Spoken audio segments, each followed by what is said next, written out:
Quand Nicolas Sarkozy et Barack Obama arrivent devant les journalistes après une entrevue jeudi matin, ils ne le savent pas, mais la conversation qu'ils viennent d'avoir a été entendue et prise en note par certains médias. Et cette conversation est loin du diplomatiquement correct. Lorsqu'il est question de Benyamin Netanyahou, Nicolas Sarkozy aurait montré peu de retenue. « Je ne peux plus le voir, c'est un menteur ». Barack Obama lui aurait répondu « Tu en as marre de lui, mais moi, je dois traiter avec lui tous les jours ». La franchise m'oblige à dire que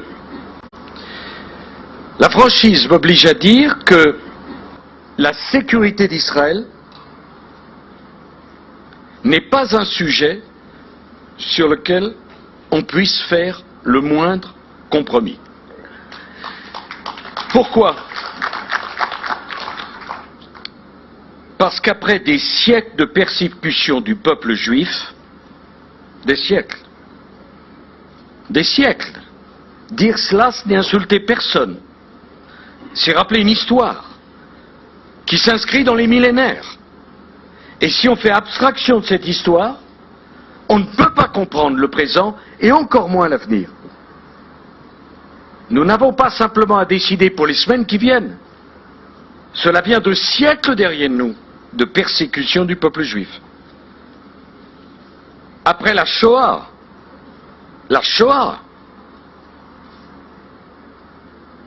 qui n'a pas été le fait des Arabes, mais des Européens, qui n'a pas eu lieu au Moyen Âge, mais au XXe siècle, la Shoah,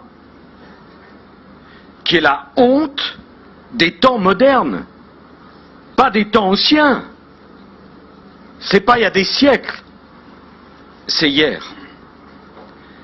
Israël, après cela, c'est dans le cœur de millions d'hommes et de femmes dans le monde, un espoir et une promesse. On ne peut pas traiter cette question sans l'inscrire dans une perspective historique. Parce qu'Israël s'inscrit dans une perspective historique. Et Israël, c'est pour tous les Juifs la certitude qu'il y aura toujours une terre pour les accueillir et un État pour les protéger. Si on sort cela du contexte, on ne peut pas trouver de solution. Et je veux dire qu'après la Shoah, aucun dirigeant, aucun homme, qu'il soit juif ou pas, Israël n'est pas simplement la préoccupation des Juifs. Aucun homme ne peut rester indifférent au sort d'Israël et du peuple juif. Et nous avons tous contracté envers le peuple juif une dette qui ne peut pas s'éteindre, et la seule façon de nous acquitter de cette dette, c'est de ne jamais transiger avec la sécurité d'Israël. C'est cela qui est en cause. Il y a une dette dans le patrimoine de l'humanité. La France, l'antisémitisme, le racisme. Lorsque les Juifs sont attaqués au seul motif qu'ils sont Juifs, c'est la République française qu'on agresse, c'est la nation française qu'on mutile, c'est la France qu'on défigure. L'histoire a démontré que l'antisémitisme annonce toujours un effondrement encore bien plus grand des nations, des sociétés et des civilisations qui le tolèrent. Tolérer l'antisémitisme prépare toujours des catastrophes plus grandes encore.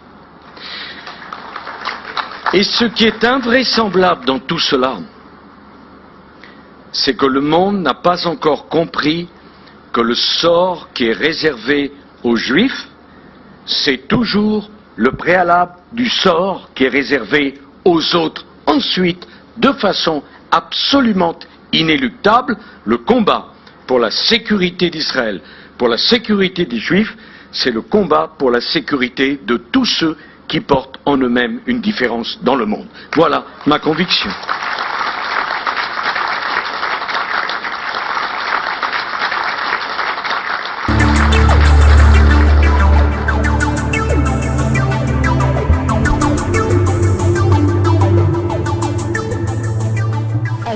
comme une rockstar, Nicolas Sarkozy est venu en Israël prononcer les mots que son public, conquis d'avance, avait envie d'entendre.